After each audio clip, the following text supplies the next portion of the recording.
Hi there, Jasmine from Redwood Financial, and this week's frequently asked question is what types of ISAs are available to me in the UK? Great question. Technically, there's 5 types of ISAs that we're going to talk about in today's video, but really, essentially, underneath the bonnet of everything, although they might have slightly different flavours of ISAs, there really is only 2 types of ISAs, a cash ISA and a stocks and shares ISA. Fundamentally, an ISA, individual savings account, is designed to be a tax efficient investment vehicle for you. ISAs allow you to put money in tax free.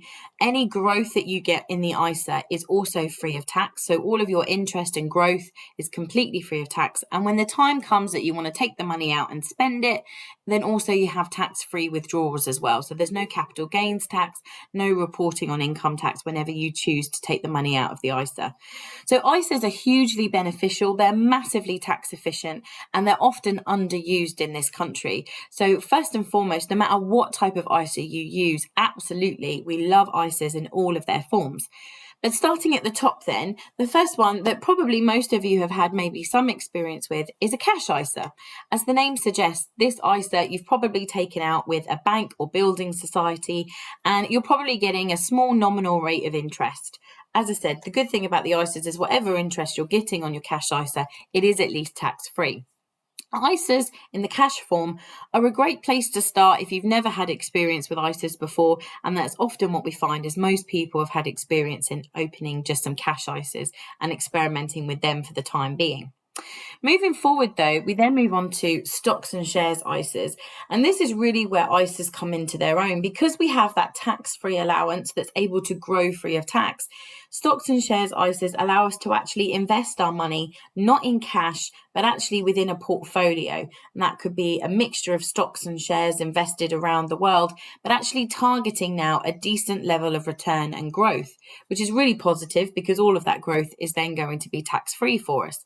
So stocks and shares ISAs are definitely the best place to hold your longer term savings and investments to make sure that you're getting decent growth on your ISAs and taking advantage of that tax-free vehicle.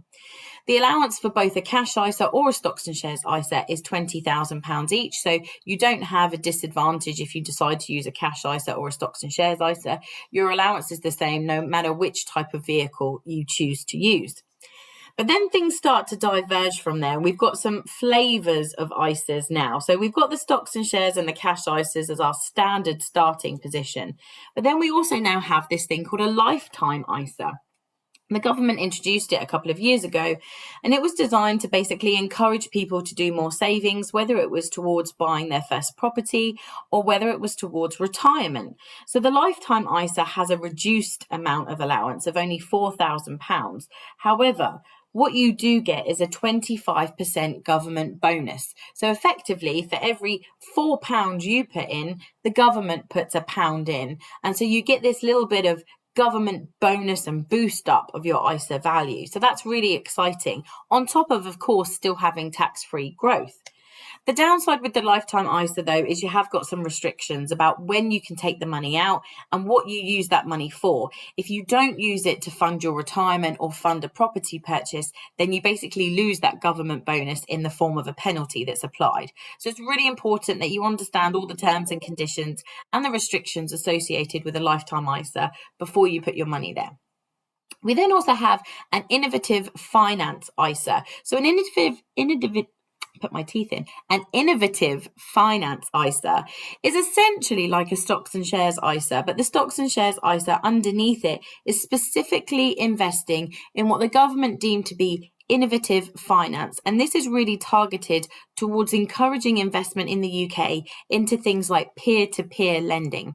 Your allowance is still the same, £20,000. You don't get any special particular government uplifts. It's just basically a stocks and shares ISA that's been packaged and wrapped up, specifically designed to invest in peer-to-peer lending if that's kind of your thing that you want to do.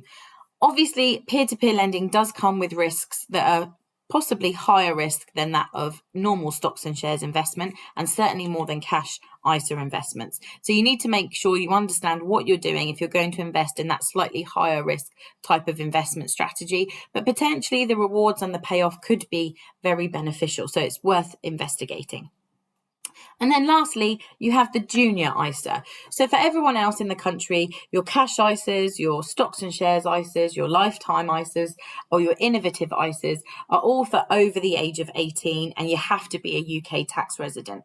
But for those of you who are under the age of 18, or if you're a parent or grandparent and you want to start doing some savings for a loved one, then you can take out a junior ISA. The ISA allowance for a junior ISA is £9,000 in this tax year. And again, you can have the two different flavours of junior ISA. You can have a cash junior ISA or a stocks and shares junior ISA, and it allows you to start making some tax efficient savings for your little one, or as I say, if they're fortunate enough to have enough pocket money, they might want to start putting it into their own ISA before they're technically at the age of 18. So that's really the different types of ISAs that are available. There's slight flavours and tweaks to them, but essentially when it comes down to it, you really do only have two types, either a stocks and shares or a cash ISA in one form or another, with some slightly different tweaks depending on whether you're looking at the lifetime ISA, the junior ISA, or the innovative ISA. So hopefully that answers this week's question. We've got some more information about ISAs on our website. We've got lots of blog articles about it. As I say, we love ISAs in all their forms, to be honest. So whatever you do, make sure that you're utilising ISAs in some way, shape or form as part of your financial planning. And if you have any questions, feel free to get in touch and we can have a complimentary 15-minute chat about your ISAs in more detail. I hope that helps, and I look forward to speaking to you next week with the next frequently asked question. Thanks, and speak to you soon.